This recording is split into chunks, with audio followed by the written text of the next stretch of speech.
Verna. Good morning, Ashton. Hi. Ebenezer, thank you for letting me in. Oh my God. I've been having problems with my system, so I just switched over somewhere. So now I can speak and see. Thank you. This is Toby, so let me just check. Hi. Okay, okay, hold on. Ebenezer, can you give panelist privileges to Toby Weiss?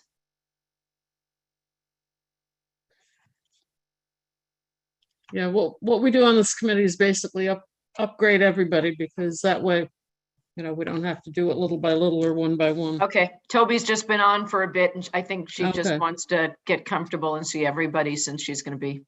Yeah. Okay, so Ebenezer will take care of that shortly. Good morning, Yosa. Good morning. There she is. Right. Mary, I'm going to be at the beginning of the meeting. I have to jump out in the middle and then I'll come back in. So Lordy. Okay, let's. hopefully somebody, either you or Richard, maybe could take some notes or whatever. Yeah, I usually rely on Richard. Okay. I email him if he's here. Hopefully he can. Okay.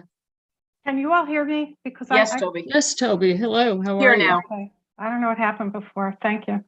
You were in you were in attendee mode before you were converted to panelist, Oh, okay. which Miriam, is kind nice of to like see you limbo, on my meeting. only different.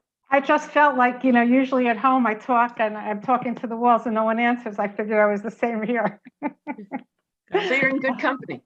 Yeah, let me tell you. Thank you. Okay. Miriam, we see each other on the other committee, but now it's nice to have you here. And Toby and Ashton, you should have the ability to share your screen when the time comes. Yeah, Ebenezer will set that up. Okay, great. It looks like it's kind of there, but Yeah. I see the option. Thanks, Ebenezer. Thanks, Mary.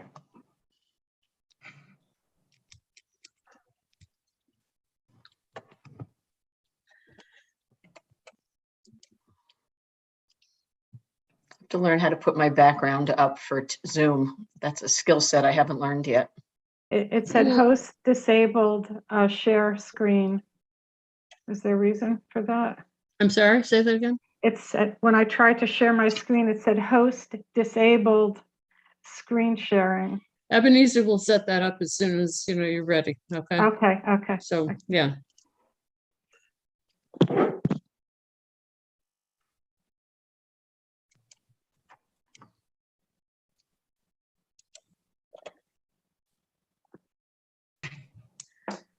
Waiting a couple more minutes for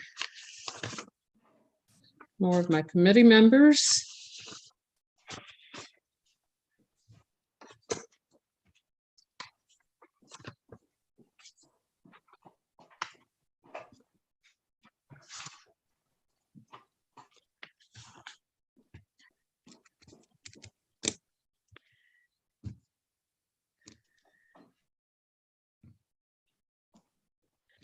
You know what, Fern, I think is on vacation this week. So I don't think we're going to be able to address that. I mean, I think you're right. we'd like to, right? Yeah. She's trying to use up her time before she retires. But I will make an announcement about her at the end, at the end of after we have the presentation.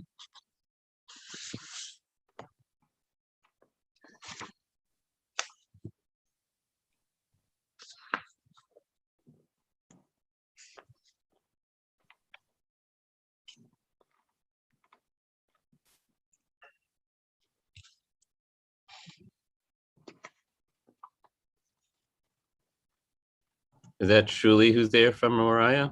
Richard is coming on. Hello.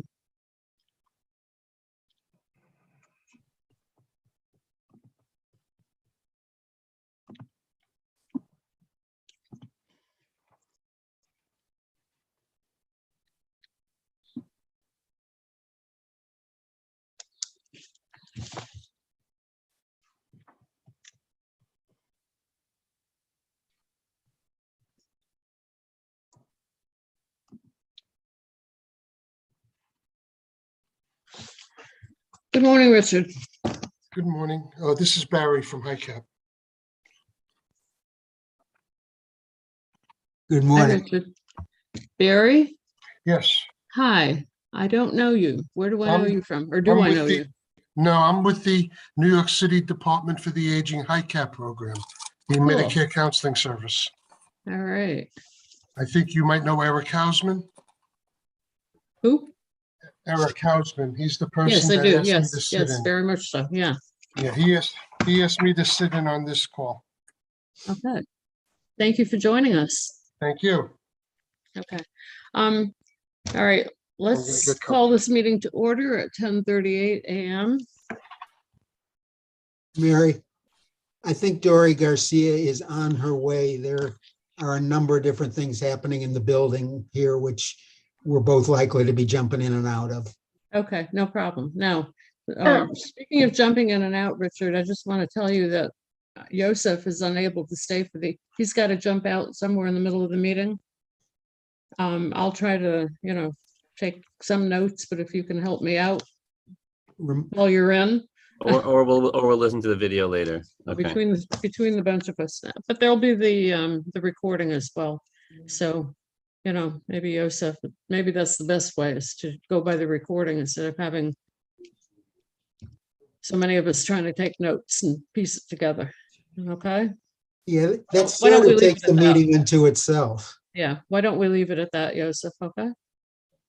All right, so calling this meeting to order at 10:38 a.m.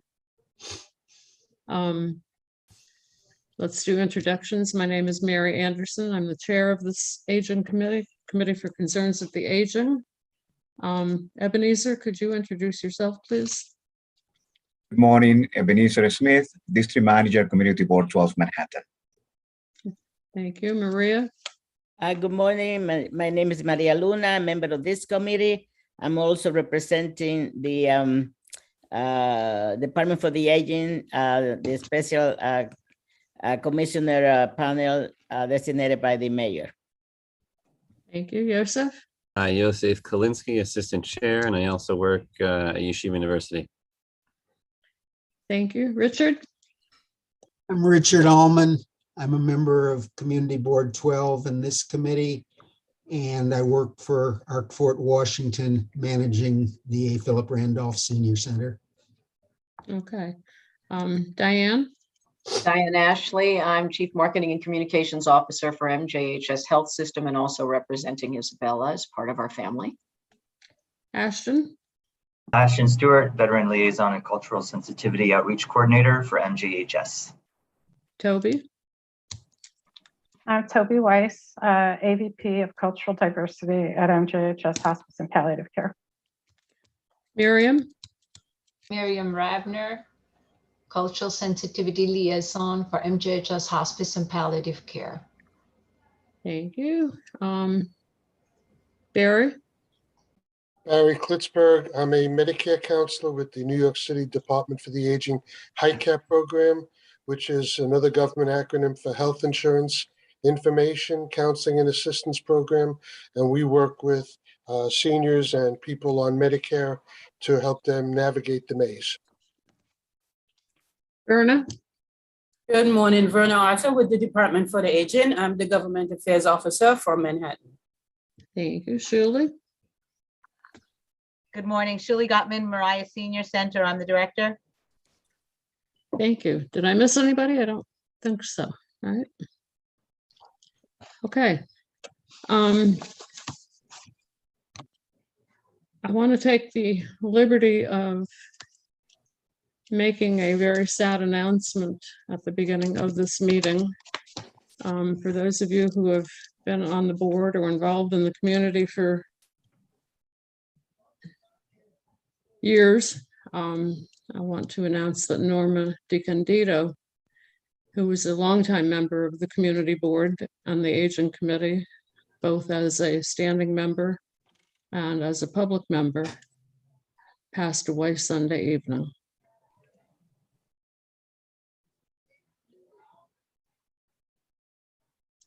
And we have a picture here to share of her for those who remember her. And I'd like to have a moment of silence in her memory.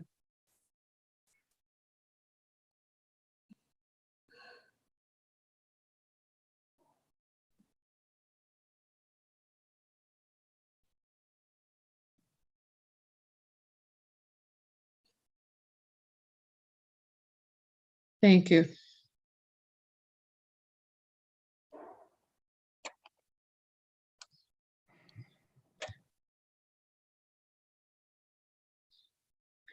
I don't know if anybody wants to say anything right now, just a brief. I think I would like Maria? to say Yeah. something. I knew Norma for over 45 years. A very close friend of ours, very dedicated person for our community. She at one time she was the executive director of the Senior Helping Seniors Center on 168th Street and Broadway. She also was the executive director of a center in El Barrio, 116th Street. She also was the executive director of a senior center at the Lincoln Center, 60th Street and Western Avenue for many years. Aside from that, she has a PhD in political science and also education. She was graduated from Manhattan College. She taught at Columbia University, also at the Bottom Manhattan Community College when it started, when they set up that particular community college. She was one of the deans. But more so, she was very much involved here in our community. She was also a member of the Health Council of New York Presbyterian Hospital, where she was one of the also the members that originated that movement to make sure that the hospital was servicing not only everybody poor, but especially the seniors in our community. A member of the community board, she was also a member of the police council. She was involved in the political life of everybody, making sure that, registration and things like that. Extremely active person. She's going to be missed. I have a lot to say, but I will leave that for another time. Everything that I remember about her, I just saw her pictures. She was always smiling. She was always ready to do anything and walk miles to get whatever was necessary to provide services, especially for seniors. So I am very sad. Thank you.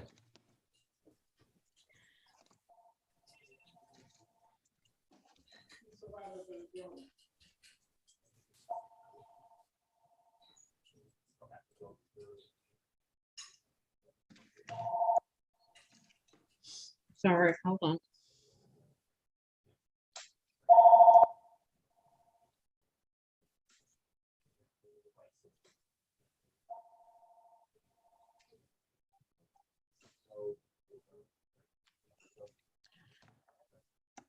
I can say too, I haven't known her obviously as long as Maria has, but I've become closer to her through the years that I've been on the Aging Committee. And she actually lived very close to me, like a block away. And we, spent quality time walking home together after the long meetings at the community board office, and got to know her really well. She's recently had some issues and spent time in a nursing home, and she succumbed to natural causes, and she died actually in the hospital, but was only there a few hours before she passed away. So, it's been very emotional for me as well. Yeah, I left for something since we are in the aging committee. She was a member also of the Riverstone when it was called the 994 Washington Senior Center. She was a member of the board for over 10 years. So, and also she was another member of another senior center that we are linked to. So, but as I said, more to say in the future. Thank you. For Alana and Lilia, who didn't hear this because they were come into the meeting late. Norma DiCandido passed away Sunday evening. So I was just making that announcement and saying a few words. And that was a beautiful picture. I mean, she was always smiling. I mean, that's the true Norma. On the problems and things like that, she was always taking care and smiling. So making sure that everything was, Right. in order and, on time. Yep. All right, thank you. Ebenezer, can you just put that picture up one more time briefly?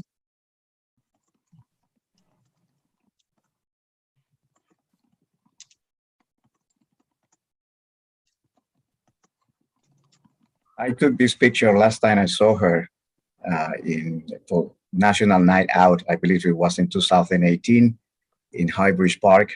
That's correct. She was there so smiling that I can, I have my camera in my hands. I took that photo. I was able to print it and bring it to her when she was the first time in the nursery home. I believe she was in Isabella. Correct. And I surprised her with this picture and another one and put it on her desk there. She was very happy. I remember her because she was on time in every committee meeting before even the board members. She was here on time, asking what's going to happen with this committee. When the office was on the other location on the first floor, every time she passed by the office, she entered just to say hello. Hi, Ebenezer, how are you? And, I will miss her. And since she was sick, always I asked how she was doing and sent in my regard to her. And when I learned this news that she passed away, it was very sad because when you know people through this job, you get attached and you have some kind of bond with them. So I think this is the best remember, that I have for her, is this photo that I took. She came so nice in that picture. I'm gonna keep it, I have one copy here in my office as well. The background of this picture was that she had gone over to pet the horses that the policemen were riding at that event. And, it was obvious that she loved horses because she went, almost running over to them so that she could get up close and personal with the horses. And as she was turning around to come back, that's when Ebenezer snapped this photo.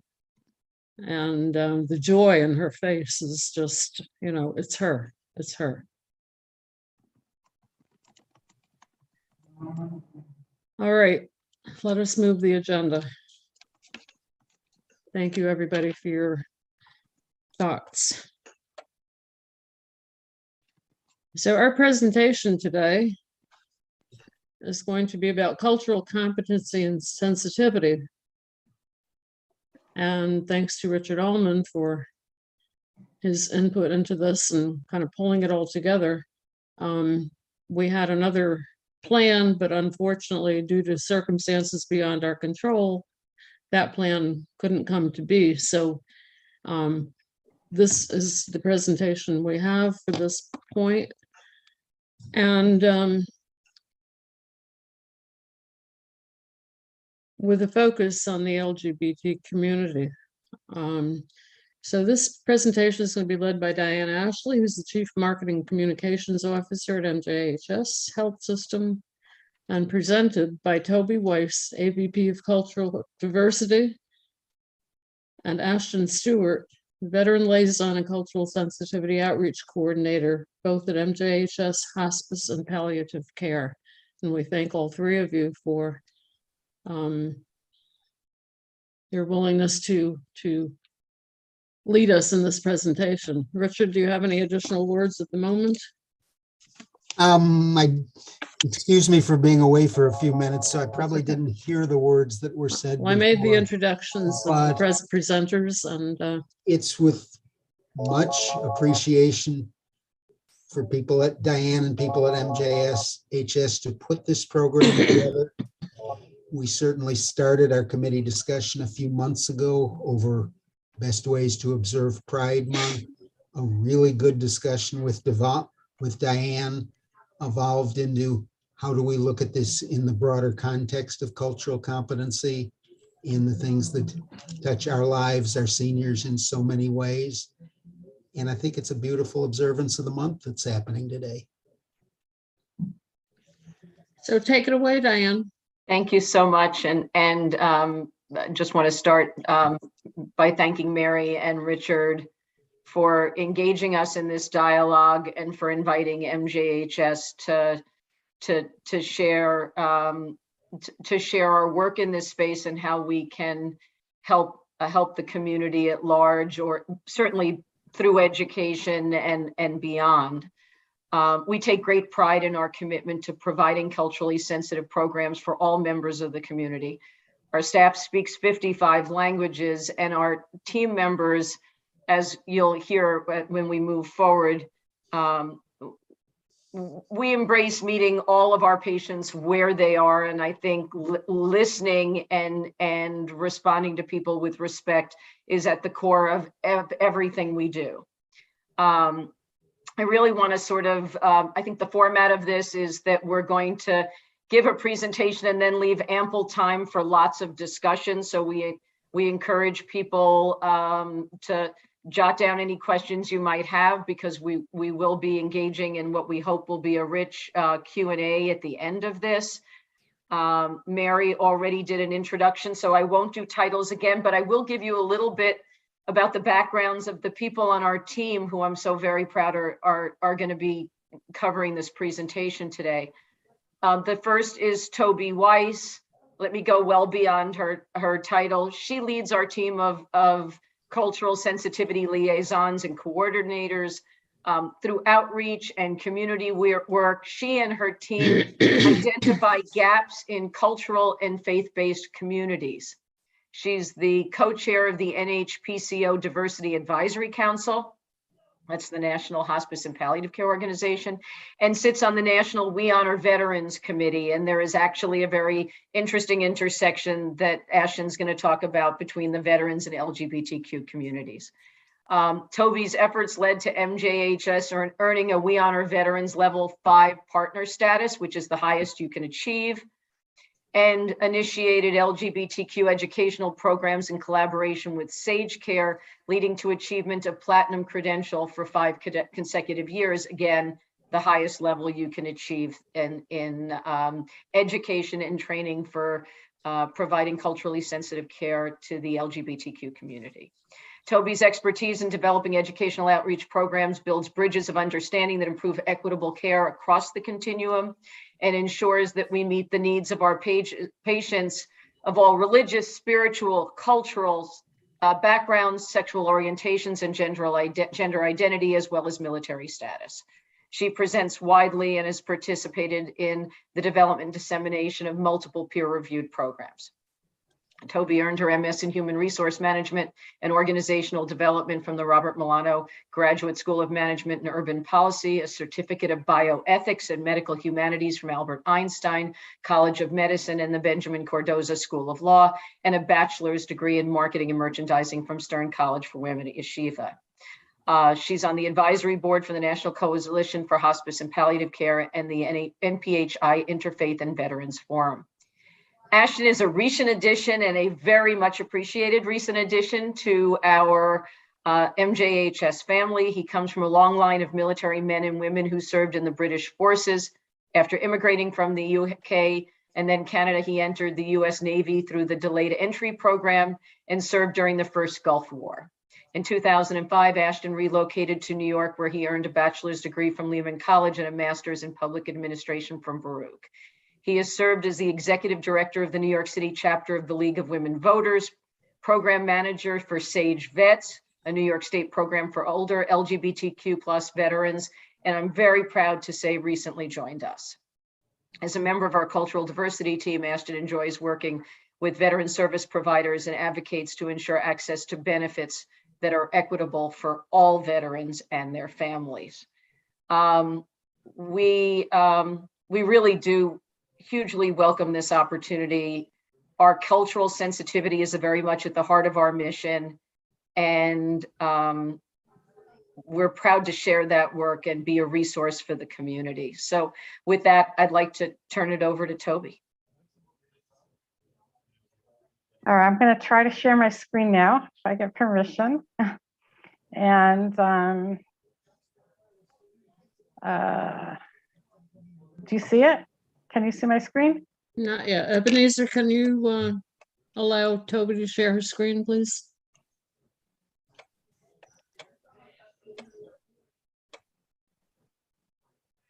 Ebenezer? Yes, she Thank you. co-hosts. She can do it. Oh, okay, Did you- okay. You don't see it? But you don't see it? No, I don't see it. All right, Not hold yet. on a sec. Hold on. Let me. This is where. Click on share screen. Yeah. And Okay. now the file. Yes, There it goes. And now the file, right? Yes. Hold on. You could tell I wasn't born yesterday. Let's see. I think my grandchildren are better at this than I am. Can you see it now? yes. Yeah. Yeah. Okay. So I would be remiss to even start without saying thank you to Diane and to the community board for inviting us, to Ashton for being here, and give a shout out to one of my very close partners in crime, Miriam Ravner, who has been working with me and on my team since 2010. So Miriam has her finger in many different pots, and she is very much immersed in everything that I'm going to be speaking about. And Ashton, God was smiling on us when you came. So let me begin. So I'm going to try to explain to you briefly, because I could talk a lot and there's a lot to say, but I'm going to just try to boil down for you what it is that is unique and I think important about what we do at MJHS, specific to cultural sensitivity and embracing diversity.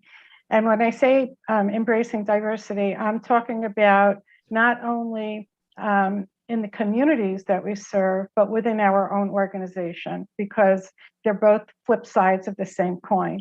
And it really all starts with mission, vision, and values.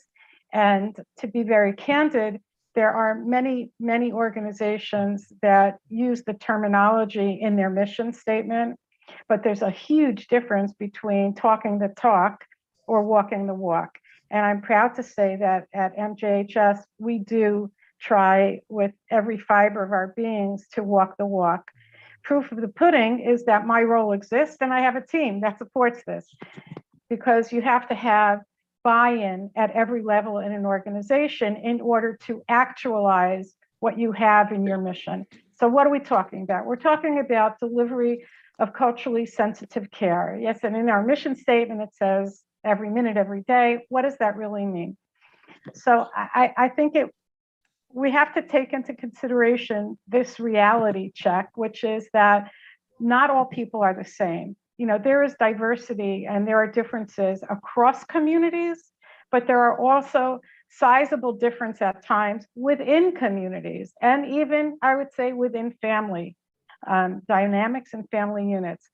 So we have to work together to use a measure of respectful curiosity, humility, and different means of learning, listening and learning and being other directed in order to be attentive to the needs that are unique to the individual and the family we're caring for, and within the context of the community that they are affiliated with.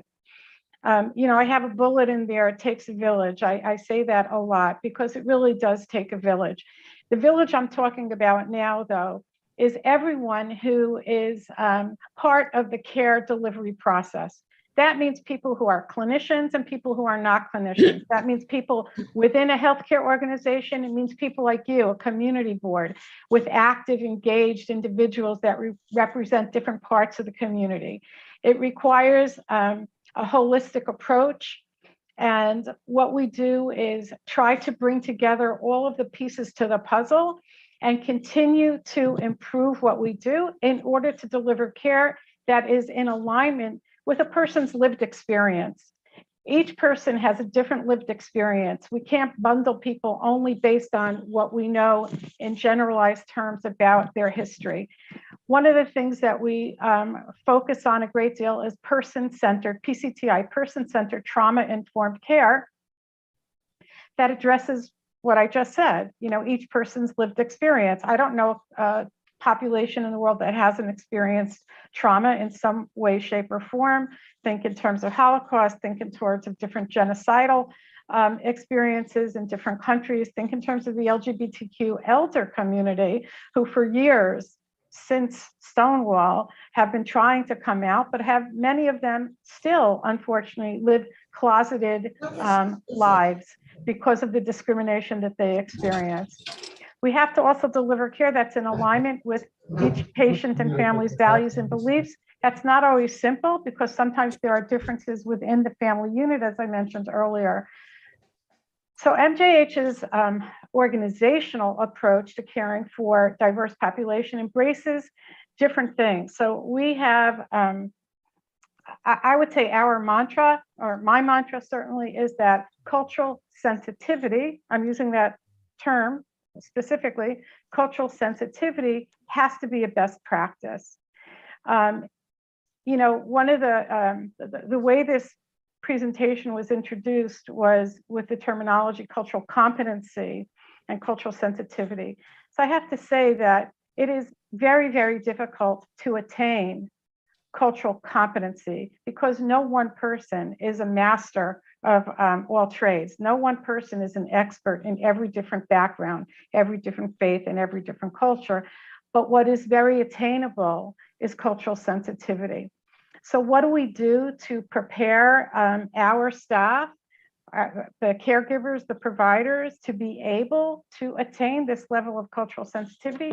We do a lot of education.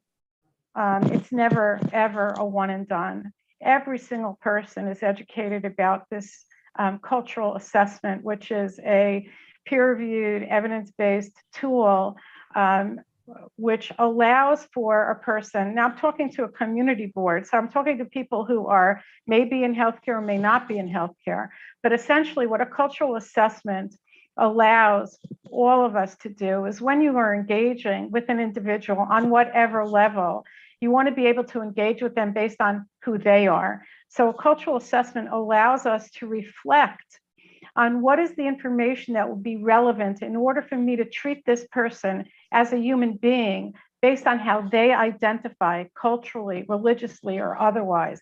Also to incorporate into my engagement with someone an appreciation for the history that they have and what it is that makes them feel respected and not disrespected. I'll just say, one little example, and I think everybody will get it. In terms of, I'm using terminology, buzzwords, cultural assessment, but if I were to engage with somebody from community X, whichever X was, I would need to also know, how should I address this person? What type of salutation should I be using? What kind of eye contact should there be? It's really very, very simple, but things we don't always take into consideration. So just as an example, right? We live in America. We live in a Western culture. We consider it to be disrespectful not to look someone straight in the eye, right? But there are many cultures and faiths where looking someone straight in the eye is considered disrespectful, or even physical touch. So there are many different components of what I am calling a cultural assessment. And these are part and parcel of the elements of care that we need, all of us, again, healthcare, not healthcare. All of these elements are important in order to be able to engage with someone based on who they are and not what we assume them to be, because our eyes only tell us what we see. We don't know what's behind somebody else's eyes unless we ask. We're very blessed. I am very blessed to work for an organization that considers this to be of value and to actually create a budget that allows us to have a team of cultural sensitivity liaisons, right? When I say walk the walk, that's part of what I mean. It's easy to say you do it, but unless you have resources that enable it to happen, it ain't going to happen. So I have a whole team of cultural sensitivity liaisons and outreach coordinators that through their roles are able to provide higher support, higher touch support to our staff who are caring for patients who may not be from the same background as they are, but also to provide higher touch support to the patients and the families. One of the things that we do is help demystify and debunk the false assumptions that people have about what this thing called hospice is. People are afraid of it. Okay, if you've never experienced the end of life experience with a loved one on hospice, it's something that you're not actually running toward. It's something you too often run away from. And yet we find that we explain it in a way that is understandable and in alignment with a patient or a family's belief system. They're able to accept it and to appreciate it. Language translation is very, very key. You know, just a small handful of years ago, there was legislation passed that mandates that healthcare providers offer language translation in any long-term care facility. We use both video interpretation so that there's a face and the nuances, the body language, the nonverbal expressions are there. And we also use over the phone interpretation. It's very, very important. When we think about literacy, health literacy, language proficiency, language translation is key. You could speak to someone. Yesterday, I was in the Bronx doing a presentation with my another colleague on my team, and it was mostly Spanish-speaking community members. Even if somebody understands English or can speak it, doesn't mean that they have proficiency in English. So it becomes very important to provide language translation to an individual whose proficiency, their comfort, their fluency is in a different language. Community building and outreach is also very important. We use a three-pronged approach, which incorporates both lay leadership, faith and cultural leadership, and health leadership. Why? Because we're not going into any community to learn about the needs and the gaps by coming in as the experts. That's part of the humility that's attached to cultural sensitivity as a best practice.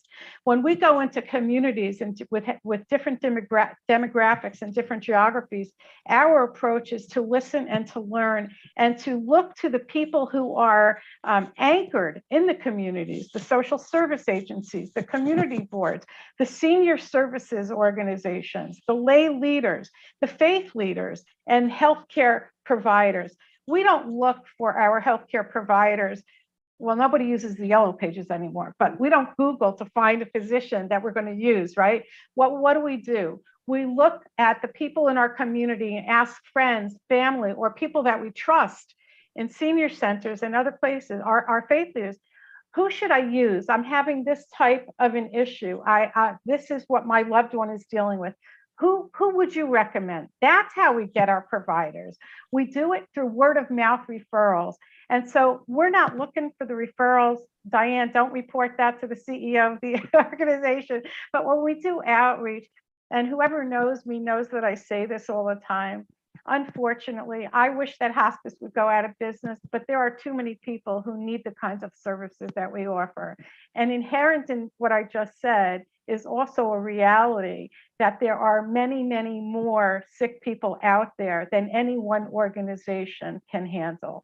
And so when we do outreach and our goal is to listen and learn, we take that information, incorporate it into our practice, and then present it back to these leaders that we spoke with and say, does this meet the needs that you mentioned to us? Because we want to make sure that we're delivering the highest quality care possible to this population.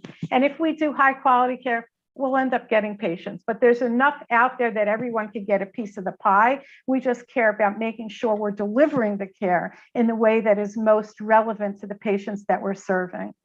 So what is our value proposition? We look at diversity within our organization. Diane mentioned in the intro to this program, to this presentation, the number of different languages that our staff speak. That's not for nothing. That is a very important feature of our organization. We have many people from many different backgrounds, countries of origin, cultures, faiths, and we embrace diversity within our own organization. We have diversity councils, we have diversity committees with different types of employee resource groups. My diversity council, in the hospice and palliative care line of business, we have an LGBTQ work group, we have the veterans work group, We have a cultural and faith-based work group, and we have a diversity day work group because we continually develop programs that are aimed at the entire organization to celebrate the diversity within our own organization, to provide peer support and community building, and to be able to learn from one another. But we also have diversity within our patient population.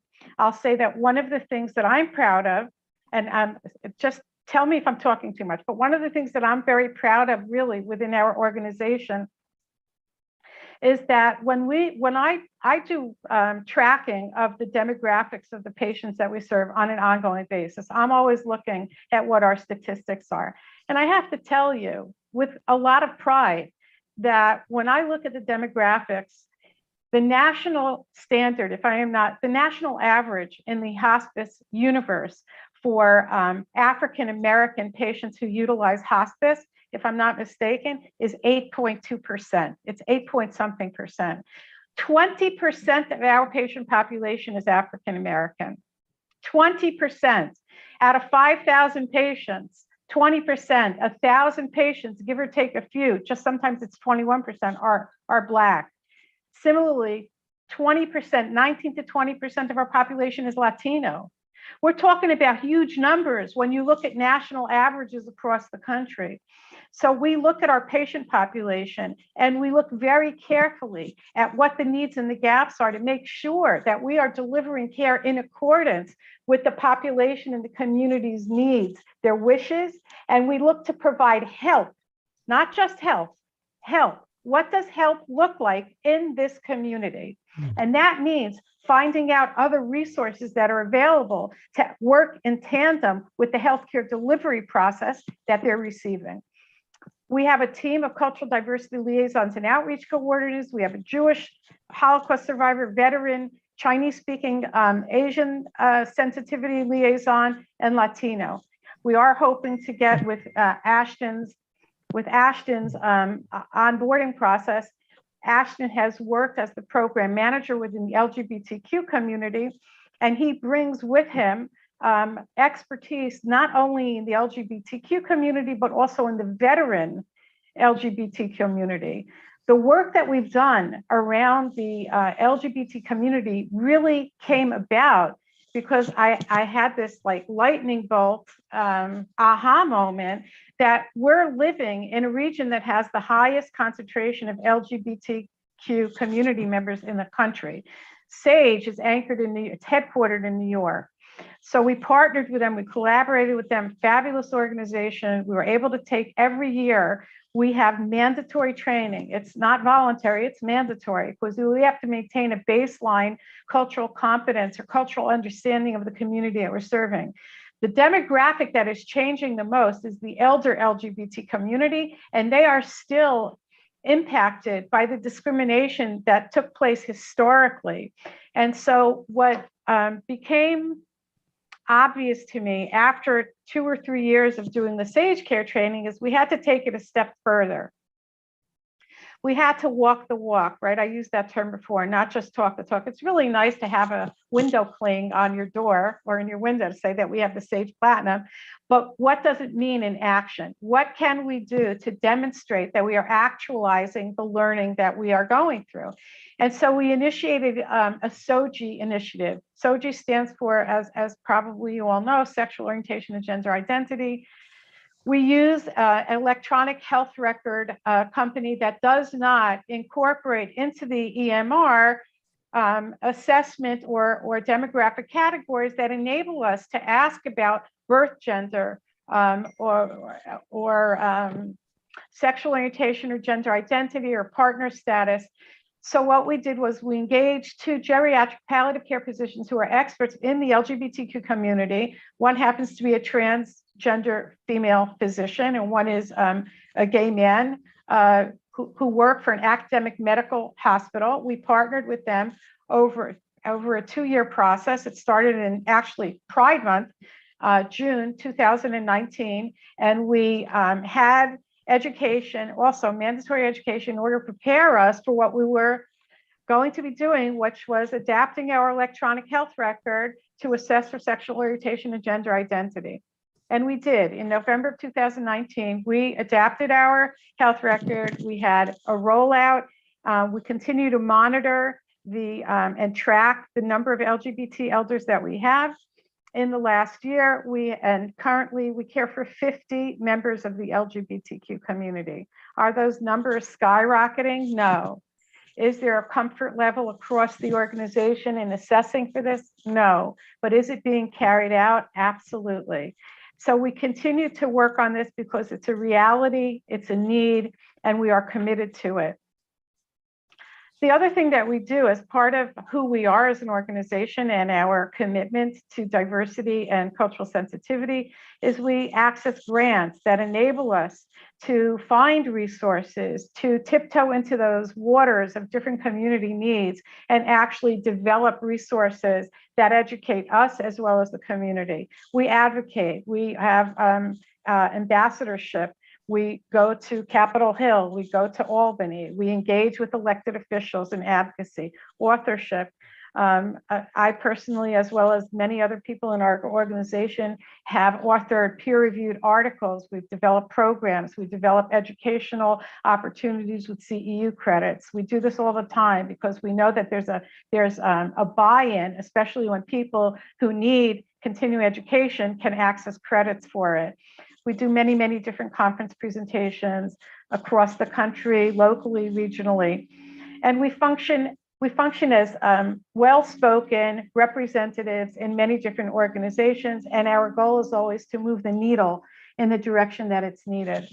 Some of the successes, and with this I'll end, this is just an example of the areas of success and acknowledgement that we've had. We have leadership roles, membership roles, and board roles in the National Hospice and Palliative Care Organization, the National Not-for-Profit Health Innovation Organization, which is NPHI, CTAC, which is the Coalition to Transform Advanced Care, and HIPCANES, and more. One of the first areas of branding recognition around a unique program that we stand alone in having developed. We do stand alone against any other hospice organization in New York or in the country, is something called the Halachic Pathway, which enables Jewish communities who are traditional or observant to allow us to include the rabbi of their choice in medical decision-making. And this model is unusual in that while in the Jewish community it would be called the Halachic Pathway, in any other community, it's replicable and applicable. Look at any community where going to faith leaders or the elders of community is important, the same model is incorporated. We have had and continue to have grants to support the needs of Holocaust survivors who are facing the end of life. We contributed as important members in the authorship of many different outreach tools, resource guides that have been developed through NHPCO. What just came out in the last 6 months is the LGBTQ outreach and resource guide, as well as just last week, the Chinese outreach guide came out. There's also a toolkit for multicultural resources, as well as the Latino and the African American outreach and resource guides. We have a veteran-specific focus. Diane mentioned our Level 5 partnership. We're very vested in this ever since 2010 when it was initiated. We currently are very blessed to have a grant from TD Bank, which enables us to not only continue to have our veteran liaison, but we also have a virtual reality intervention that we deploy with veterans, with family members of veterans, as well as other patients who could benefit from a non-pharmacological intervention that brings peace and calm and reduces anxiety and also leads to legacy building and reminiscence. We have a Chinese program.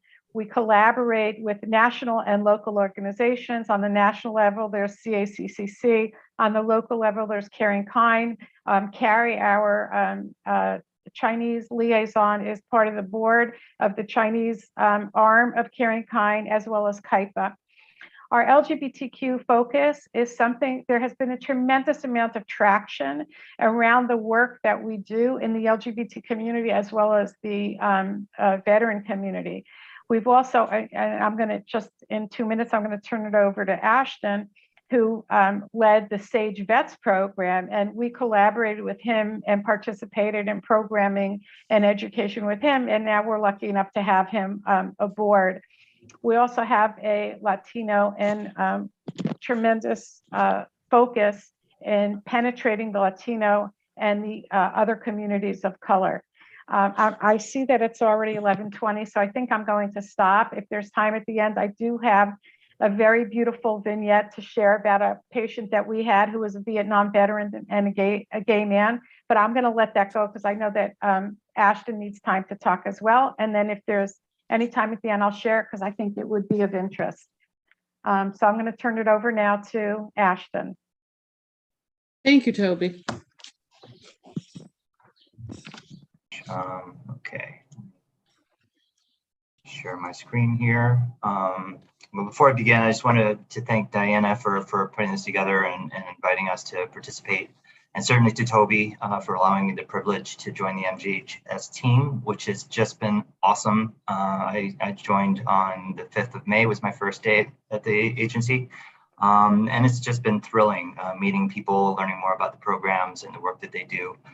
So I'm delighted to be here. Thank you so much, Mary, members of the Community Board 12, and everybody who knew Norma, please accept my condolences. She sounds like an amazing person whose legacy will live on. And I just want to also acknowledge yesterday was the first day of Pride Month. I use he, him pronouns. It's always a nice thing to put out there to show your allyship, or just to leave people the opportunity to share their pronouns with you if they may be different than what you expect. So here we go, slideshow. The Restoration of Honor. This is a brief overview of the Restoration of Honor Act. This is legislation that was sponsored initially by Brad Hoylman, Senator Hoylman, and in the Assembly, it was Assemblymember Barrett. It was signed into law last, actually November 2020. And just to give you a little bit of background on like where it came from, I just want to like give you a little bit about what it's for. Like, what is it? It's a compassionate law designed to help veterans who are wrongfully discharged a chance at redemption, and also to access state veteran benefits. Why is it important? It's important because veterans who are wrongfully discharged struggle with the stigma of a less than honorable discharge, and they often hide it from their family and their friends, and they just bury it, sometimes for decades. And you can just imagine what sort of pain and suffering that causes somebody. And how does it work? It's actually really easy. The State Division of Veterans Services oversees the process. There's a link here for the application, which is literally 3 pages. And they've also, I reached out to them recently to find out if they can do fast-tracked applications for people who are at the end of life. And they said absolutely. So getting a little deeper, statistics show, many of you may have heard this before, but on average, there's 20 veterans who take their life every single day. And what's more, is the VA has reported that veterans who receive healthcare outside of the VA are at a significantly higher risk. And until recently, the VA has historically turned away veterans seeking healthcare when they possess an other than honorable discharge. And according to a study in 2020 by the Veterans Legal Clinic at the Legal Services Center of Harvard Law School, since 1980, there have been over 550,000 service members have what is referred to as bad paper. Most often, bad paper is issued as an other than honorable discharge.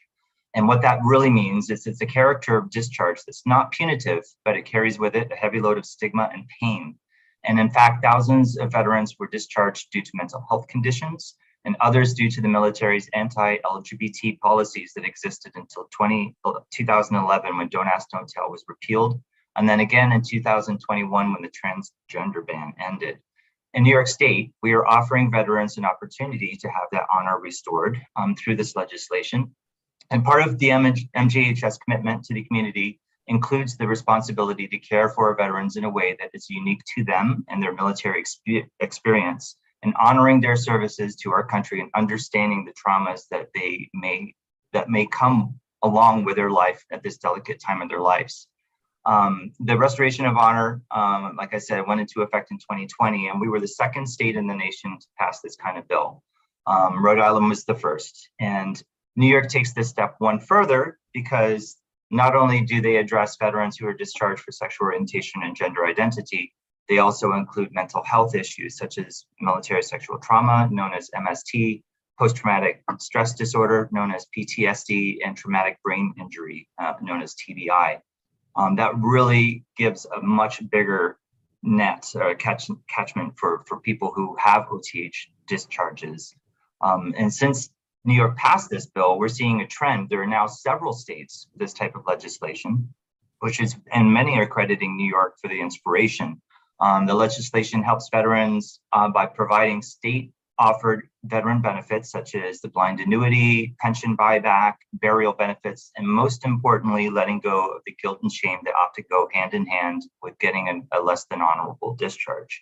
And to give a little example of how it affects, this is Lewis Miller. He was inducted into the New York State Veterans Hall of Fame 2 years ago by his Senator Jose Serrano. And I'm going to read a little bit about his bio just to give you a little bit more information about Mr. Miller. He routinely received perfect 4.0 evaluation scores and was repeatedly Sailor of the Month aboard his command. He served during Desert Storm and he earned the National Defense Service Medal, Armed Forces Expeditionary Medal, and the Sea Service Deployment Ribbon. He was awarded with the Good Conduct Medal and nominated for Sailor of the Year by his commanding officers at Myanmar, rare feat for a petty officer second class. But despite his exemplary 6 years of service, his military career abruptly ended due to the military's anti-LGBTQ+ policies that existed at the time. Due to an anonymous accusation from a fellow sailor, Mr. Miller had to endure an investigation and interrogations. The Navy determined that they could not confirm nor deny that Mr. Miller engaged, this is quote, engaged in or attempted to engage in a homosexual act or acts as it's described in the narrative of his other than honorable discharge paper, that is its DD-214. After hearing about the restoration of honor, 28 years after his discharge, Mr. Miller decided to take action. His application was one of the first received by the New York State Division of Veteran Services and one of the first to be approved.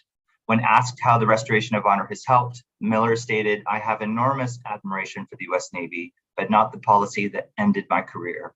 I have felt haunted by this discharge every time it comes up.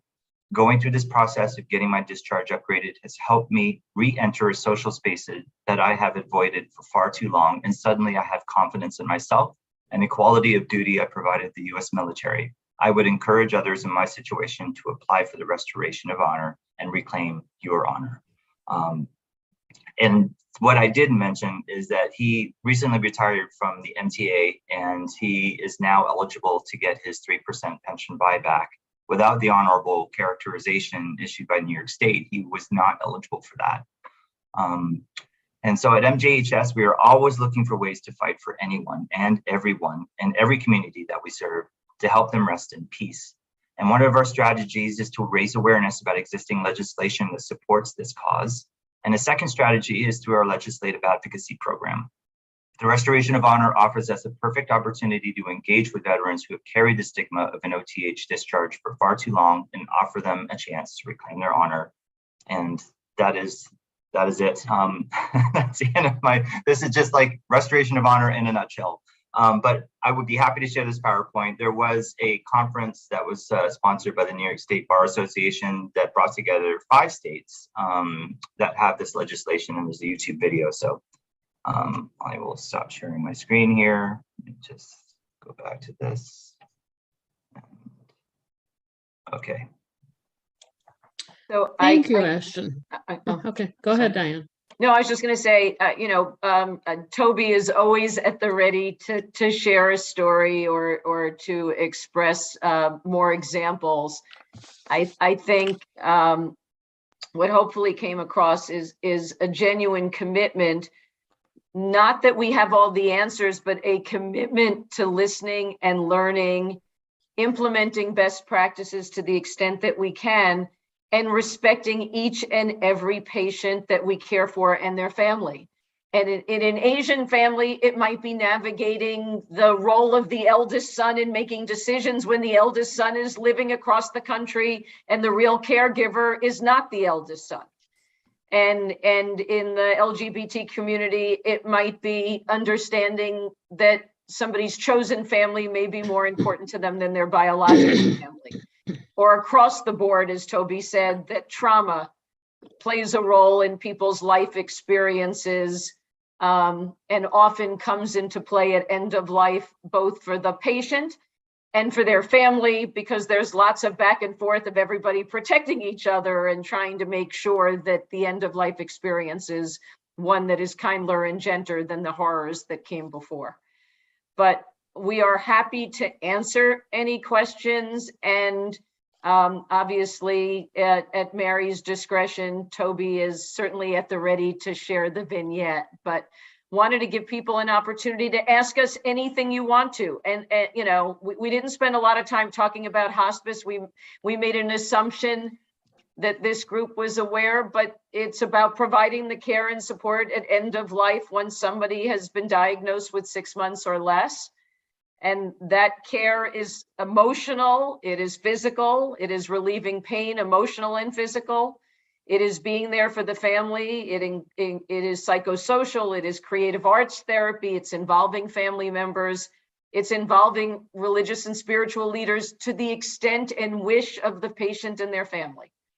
But it's really what we do is try and meet people where they are in the best way possible, understanding and respecting each and every individual. And the last thing is the added value. Toby talked about the extraordinary work that was done in addressing the electronic medical records.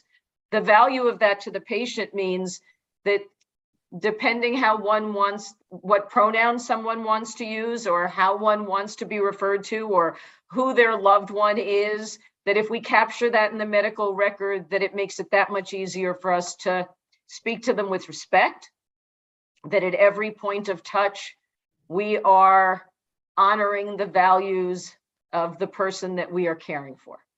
And so it isn't this nurse knows this or that caregiver knows that. It becomes an integral part of their care because it is woven into their medical record, so that our ability to again, meet the patient where they are is addressed. So we open it up to all of you if you have any questions, and I'll leave it to Toby, Ashton, and potentially Miriam to answer those questions.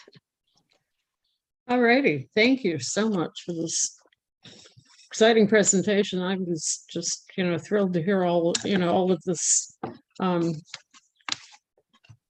all the things that are going on, with this cultural sensitivity, because I think it's important for everybody, not just people who are involved in organizations and caring for people at that level, but all of us. I mean, myself included, just to hear, the intricacies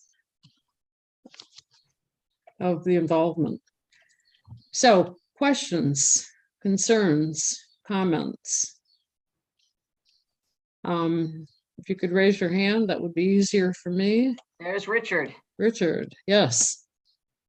I think I start by just echoing the appreciation that was just expressed. And of all the things you had to say, simply the phrase walking the walk and not just talking the talk meant as much to me as anything else I heard. I go to so many meetings in so many places where people talk the talk on what diversity means and what listening means, which is at the core, the ability to hear people talk, speak in their own voices, and then to respond to that. So it's just deep, deep appreciation for what you've presented today. And hopefully all of us leave here at least a little bit better able to walk that walk. Thank you. That's very kind. Very kind. Sorry, Toby, go ahead. So I could share a brief vignette, yeah? No, Mary? hold on, let's see if there's at least one more. Let's see if there are any other questions okay. first or comments. And I just want to ask, hold on one second, if Ebenezer, if you're available, there are two people that need to be promoted. Carol Weeks I think is on the call, and also DeAndrea Hernandez.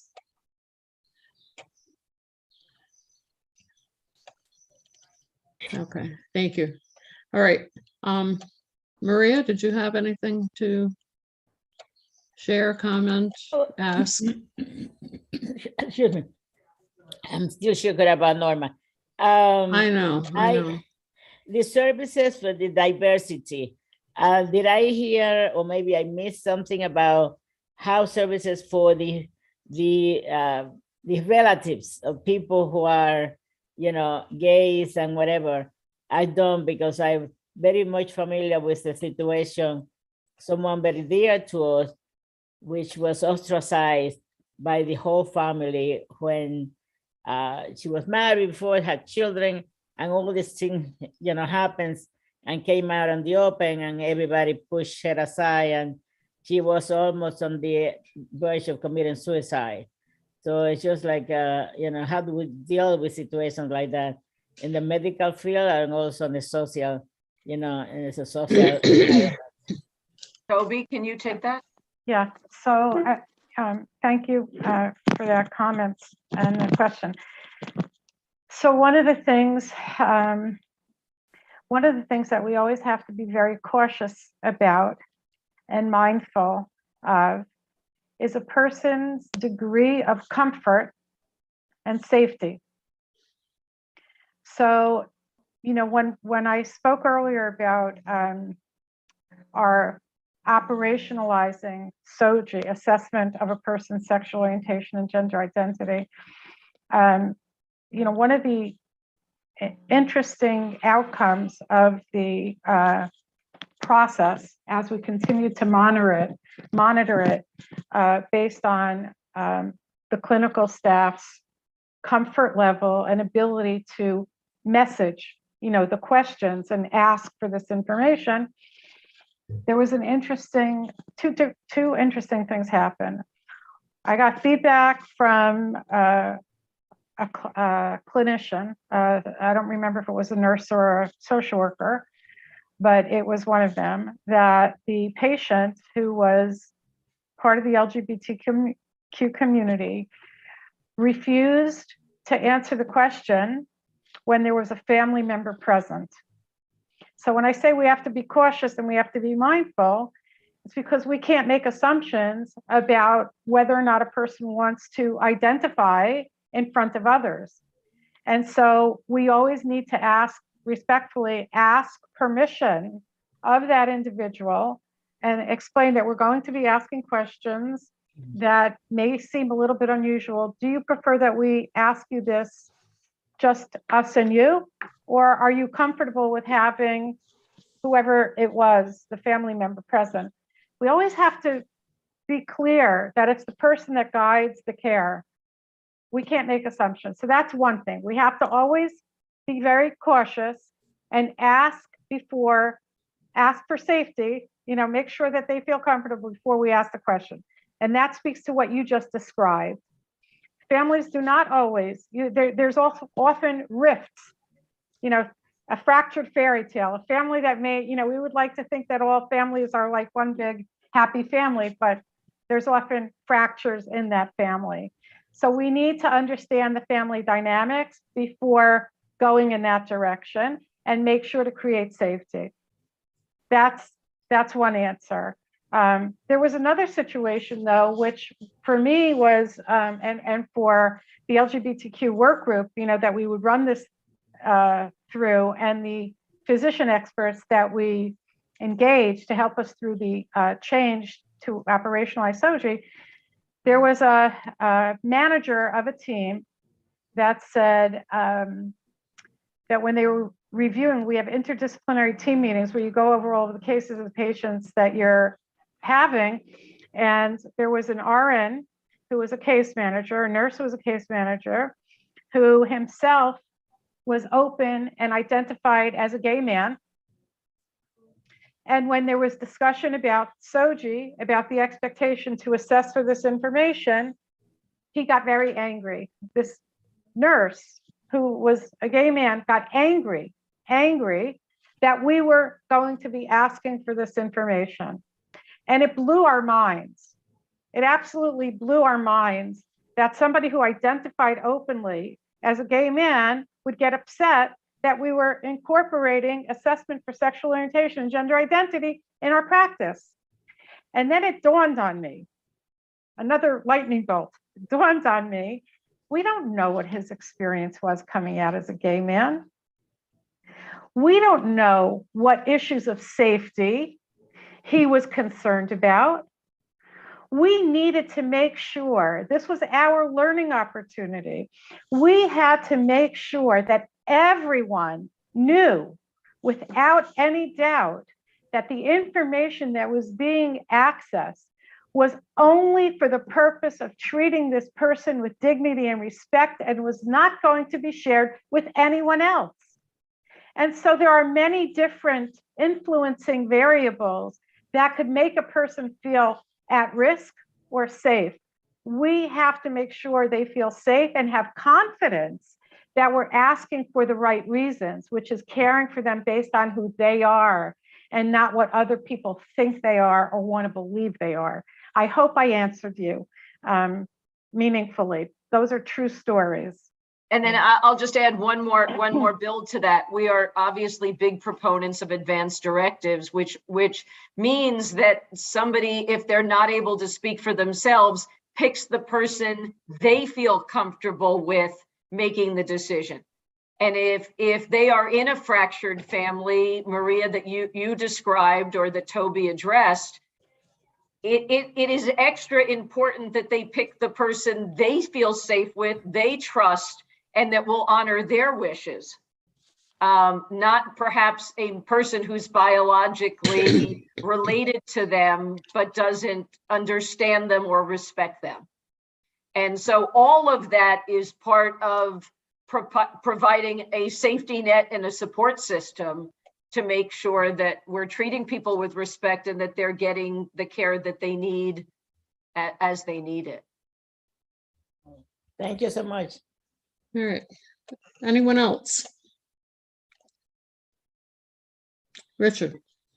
Mary, knowing that we're near the end of this discussion, I'd like to wrap this discussion up in a little different way than we often do. Okay.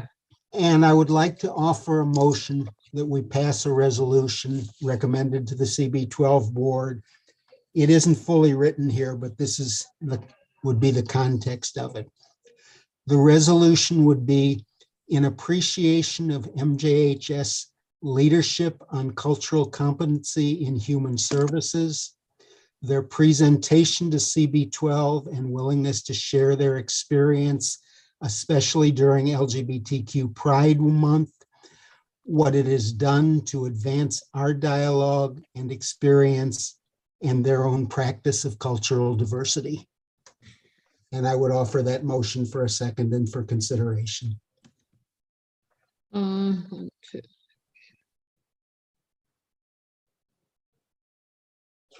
Just making sure that we have quorum, and we do in terms of the committee members. Okay, is there any discussion about this, Maria? I will support it as I have to be tweak it a little bit, but I think it's I will support that resolution. Glad to work with you on the tweaking. Wonderful. Carol, any comments about this potential resolution? Carol is muted. Carol, you're muted.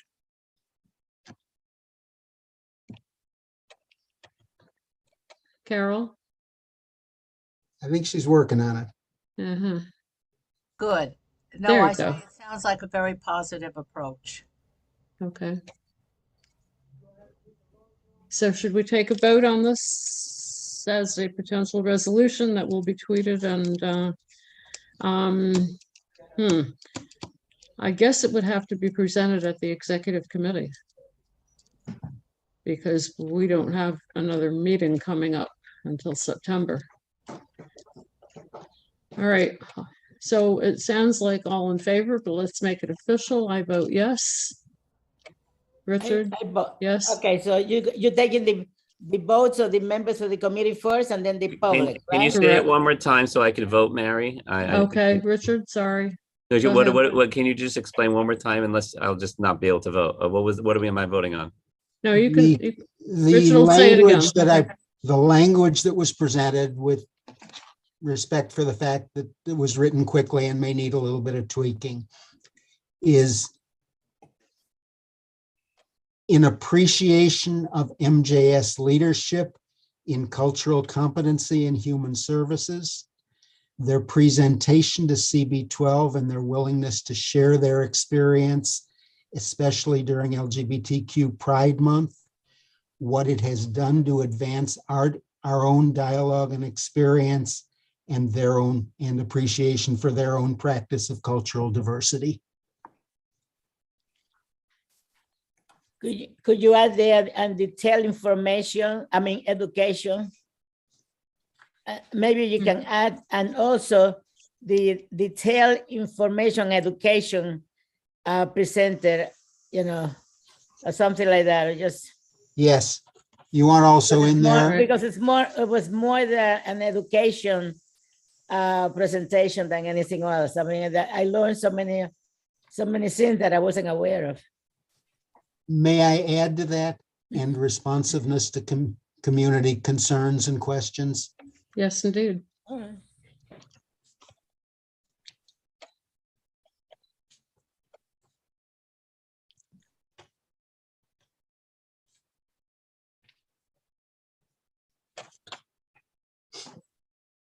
Okay, so are we ready to take an official vote?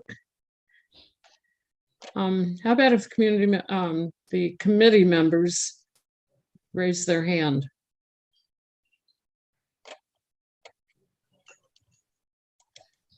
So it's 1, 2, 3, 4.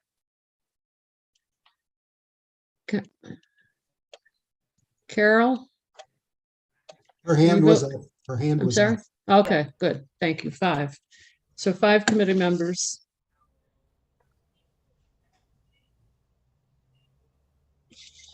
All right, members of the public.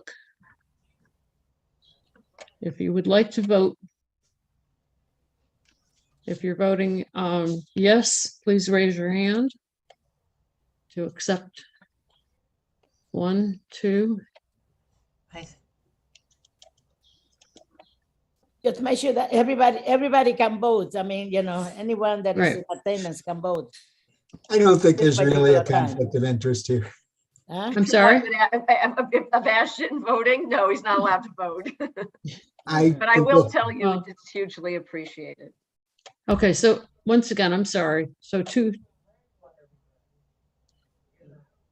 There were 2 of the members of the public voting yes, I believe, DeAndrea and Verna, right? Mhm. Okay. Is anybody opposed? Anybody abstaining? Okay, thank you. So with the tweaking, Joseph, you can help me out too. I think this has to be presented to the executive committee, right? Because we don't have a meeting again until September. So if we want to pass it, if we want to get this resolution in place and passed. So there's no community board meeting? There's no general meeting this month? No agent committee. Well, I think- Oh, that's right, because we passed it here. We've got, okay, never mind. yeah, we can. Now it's Never mind, part we of the got the minutes. general meeting, right. Yeah, we're good. I'm rushing the seasons here. Okay. I think Mary is Got it. concerned that we don't have the full language here, and but That's sorry? fine. I think No, we've got we the need to spirit. get it in before the end of the month for the general meeting. Yeah, for the general meeting. Okay, And anything that can be, you know, added or deleted, things like that can be done at the time before the prior, you know, vote by the full board anyway. Because we Right. have friendly amendments and things like that can be taken care of that. yeah. So far, it's not a controversial resolution to begin with. Okay, We are extremely honored by this and thank you all for your support. in continuation of that, and Maria talked about adding education to it. Part of what Toby and her team are committed to doing is going out into the community and providing education. And we are available to the community to do just that. So anybody, let me know anybody who would like to pursue or seize an opportunity, whether it's providing education on the veterans benefits to make sure that not only are we returning respect, but we're returning physical financial benefits to our veterans, or whether it's providing education about including faith leaders in one's care if one chooses to, or respect for the LGBTQ community at the end of life. Whatever that is, if you need our support in the form of education, we are available. Might I add that we can also present in Spanish, and which might be of interest to some of your community members, and also in Mandarin or Cantonese. Okay, and I have a feeling that I will be in touch because I think Waikoa would be a great place to have this presentation as well. So we'd be honored. Thank you. Yeah. And Mary, it's Verna. I Yeah. know Ashton said he was going to make his PowerPoint presentation available. I don't know if the same for Toby. We're great Yes, to have it. The presentations were fantastic. Thank you. I would like to have both of you send me your PowerPoints, and I will send it out to everyone. Okay. It comes complete with a little recording of Toby, who fills in all of that wonderful narrative around all of the bullets. Well, there's still a few minutes left. You want to hear the vignette? Yes. By the way, we are also relentless. Please do. Okay. You have to know and that hopefully it's very short. It's very short. Okay. Very short. So I mentioned earlier about our SOJI initiative, and we engaged these two physicians to deliver education about, to prep us for what we were going to do to adapt our electronic health record.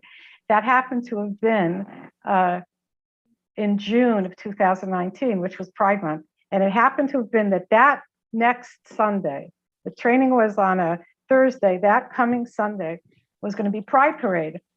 And as is often the case, whenever there's a need for something that's out of the box, I get a call from people. So I got a call from one of our social work managers, said, look, we got a patient. He wants to go to Pride Parade, and he has an oxygen concentrator, and he needs a portable oxygen concentrator, but it's not covered under the hospice reimbursement benefit. Can you get him one? I'm like, you're coming to me now? It's 3 days before Pride Parade. What do you want me to do? She goes, you could do it. I said, oh, let me see what I could do. So it turns out that this man was a Vietnam veteran. He was a gay man, and he was very bristly. He had a persnickety way of being, and he did not disclose to the team about his status. It was his sister, his biological sister, who was actually close to him, who brought forward that he was at Stonewall 50 years earlier. It was the 50-year anniversary of Stonewall. And while he was not proud of his military service because he was discriminated against, he was, in fact, a Vietnam veteran and a gay man. And this was a very important day and parade for him. So we did what we do best. We scrambled. And sure enough, there was somebody in our institute. We have an Institute for Innovation in Palliative Care. It's an academic arm to MJHS. And she had a friend, this person who was the grant writer, had a friend who was a big advocate and ally of the LGBT community. He donated $1,000. And with that money, in the 11th hour, we were able to rent a portable oxygen concentrator And Mr. V was at Pride Parade, and we have pictures of him all over the map with that concentrator. And the balance of the money was put towards continuous education in the direction of our LGBTQ initiative. I just think it's a really nice story. Where there's a will, there's a way. That's the answer. Absolutely. And we've been invited to Love it. march in the parade for the first time this year, so we will have an MJHS Health System contingent in the parade. Cool. The invitation to the staff is actually going out in the next day or so. Wonderful. Yeah. Okay. So thank you, thank you, thank you. Thank you all very much. Now, on to moving the agenda. Our next meeting would be normally, since it's the first Thursday of the month, it would be on September 1st, which is before Labor Day. Question, do we want to have the meeting before Labor Day, or do we want to wait until the following Thursday, September 8th?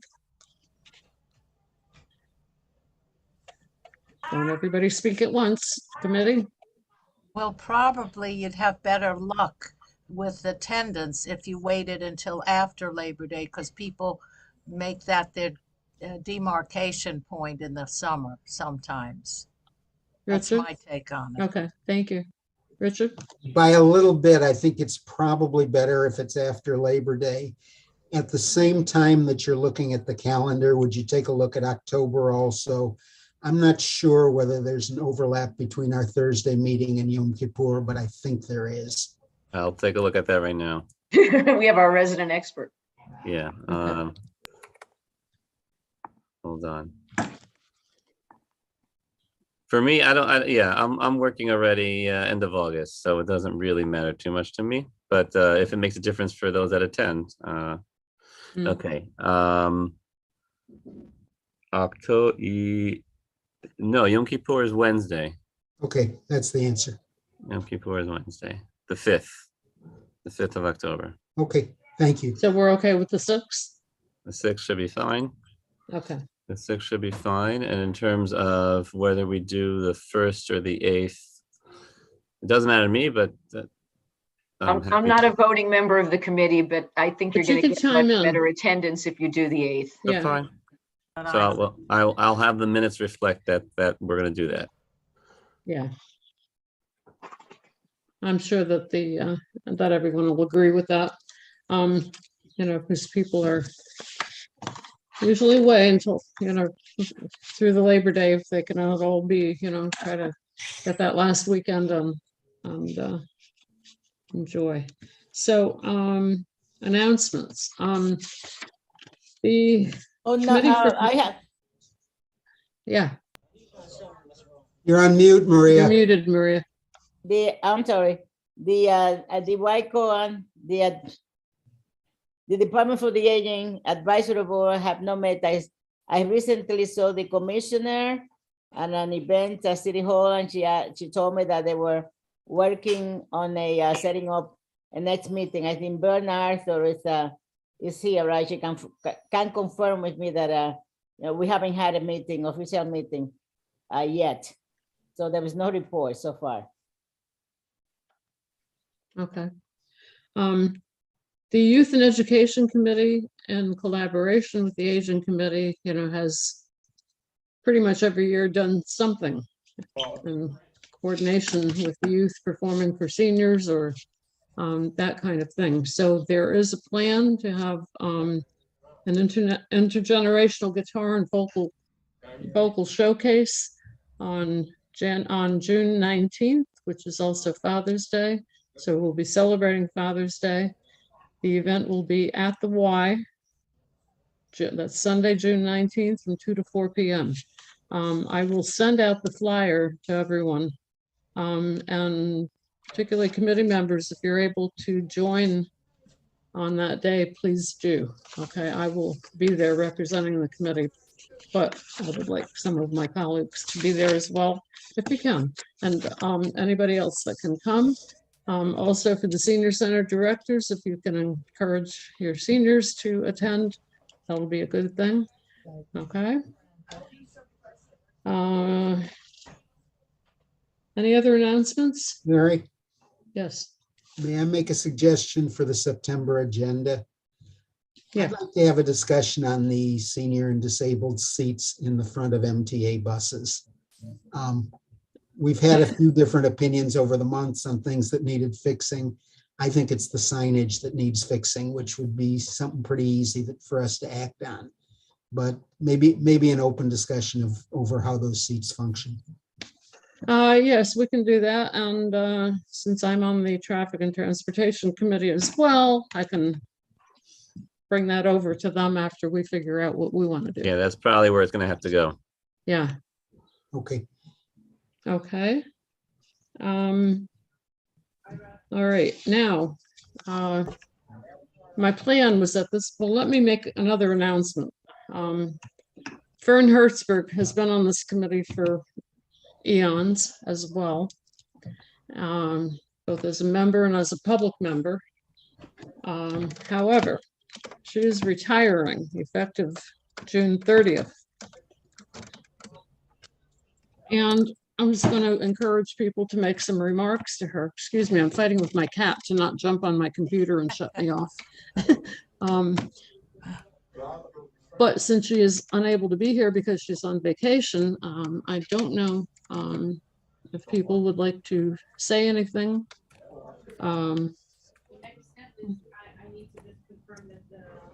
Help me out, committee. Well, I'm a member of the board of ARC. I'm a member of many boards, but anyway, Right, I yeah. am really happy to see that she's retiring, but I'm happy. I'm sad that she's going away because she's being a fantastic director.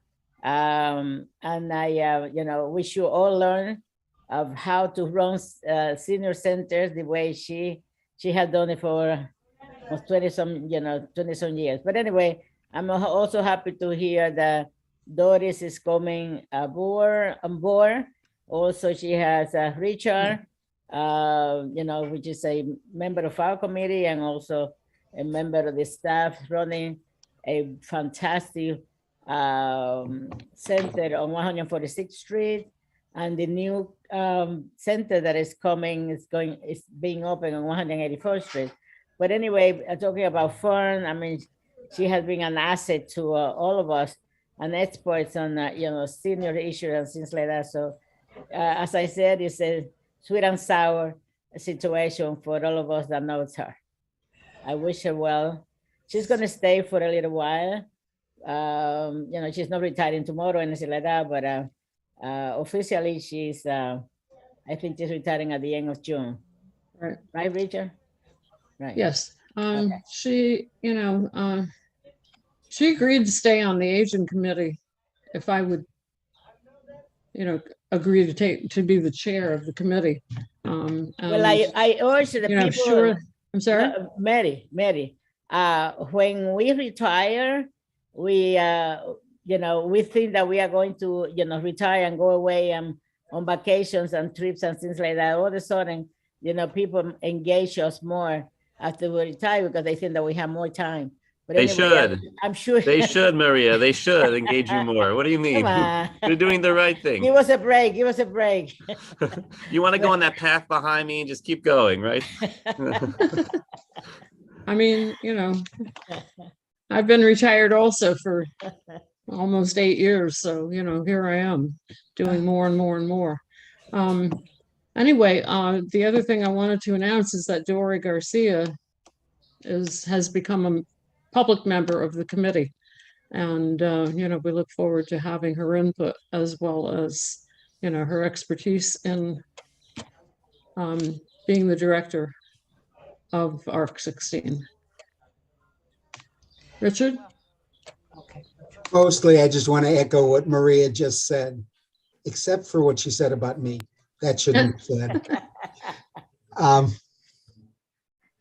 That's pretty much it. Oh, the other thing, ARC is doing an event on June 30th, which will both honor Fern and is a fundraiser for the organization.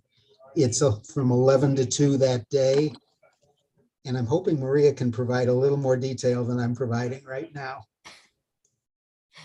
Well, let me just say, I thought Ilana was going to be here today. I don't know if she's something.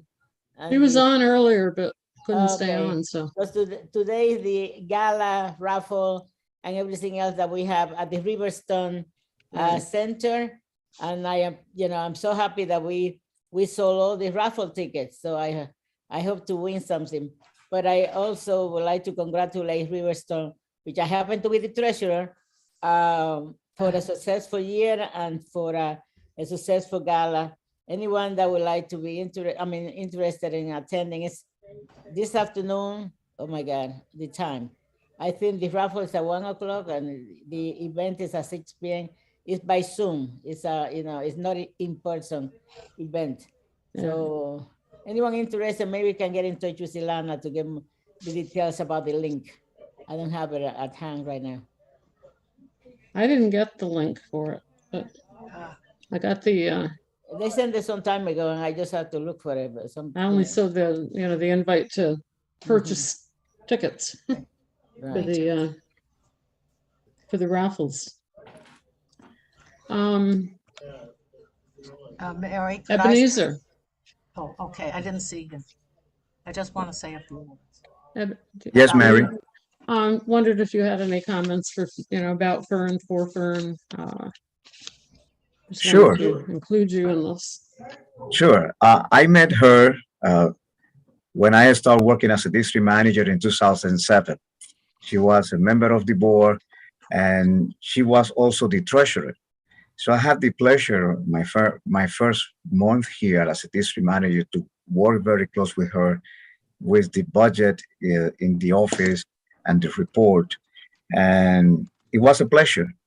And then after she left the position and the board, I remind her that she was a treasurer and we worked together, and it was very nice working with her, and that I learned a lot. And she confessed to me, I also learned a lot because I didn't know anything about the treasurer of the board because nobody was the treasurer before. So that was a wonderful experience for her and me because we together find out how to work the budget for the board and made the allocations and made the movement, et cetera, et cetera. So it was something totally new for me because I didn't work in that capacity before I came to the board. So we need to learn in the fast pace what we need to do. She was an excellent board member, always on time or letting us know when she was not able to make it. And any task that was assigned to her, she completed as soon as possible. And she was a friend. Every time we need a location to meet, her location was available. Every time we need any kind of help from her, she was always there. She will be missed, but I am very happy that she's going to retire and enjoy life.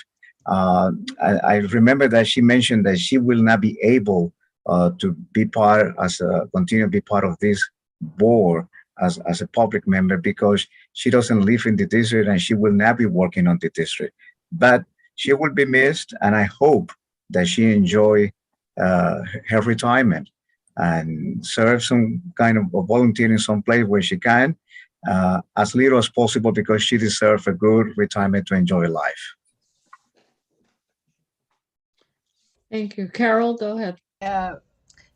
I want to say that I'm so much in awe of Fern.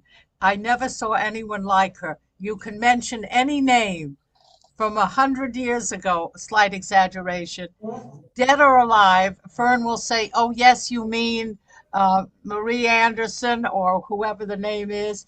And she can tell you that she worked with that person or that she knew that what her contribution was. And I never saw so many names when she sent out her list that she was retiring. Again, I was like, oh my goodness, what an outreach. And Fern, we'll really miss you, but I share everybody else's opinion that you're going to have a great retirement and we're not going to lose you totally, I'm sure. So I just wanted to put in my 2 cents that that my run here has been totally in awe of Fern. I can tell you that in our last Waikoa meeting, we asked Fern, because I'm on the executive committee of Waikoa, And we have elections coming up at our next meeting, but anyway, we asked her to share with us somehow a list of everybody that she knows and is in contact with, Oh, so we could continue, to, have the speakers and, set up things and, be able to contact people. And she said, look, it's too much. Call me. She said, you all have my phone number. My cell phone will remain the same. You have it. Call me, because there's no way I can share all of those names and, contact information about them. So you're right. She's, it's all in her head. Marie, So it's Verna. definitely will be missed. I just want to say quickly that I had known Fern forever since I've been here at the Department for the Aging. That is, umpteen years. And she is a tremendous asset to the older adult community. Fern and I had an excellent relationship working together. I will miss her, but I wish her all the best on her new move. And I guess I'm sort of the newbie to this group, not an official member, but new to the team. And Fern was a bit of a Sherpa for me. I had the sad responsibility for stepping in after Betty passed. And Fern was there to provide guidance and a little insight and a nudge here and there. And so greatly appreciate her friendship and support during what was a particularly difficult time in transition. Yeah. All right. If there are no other comments, concerns, questions, announcements, can we have a motion to adjourn? Motion to adjourn. Second? Second. Okay.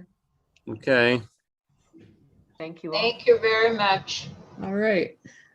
Thank you Thank you, for hosting us. Everyone have a safe Thank summer. you, everybody. I'm sorry. Everyone have a safe, productive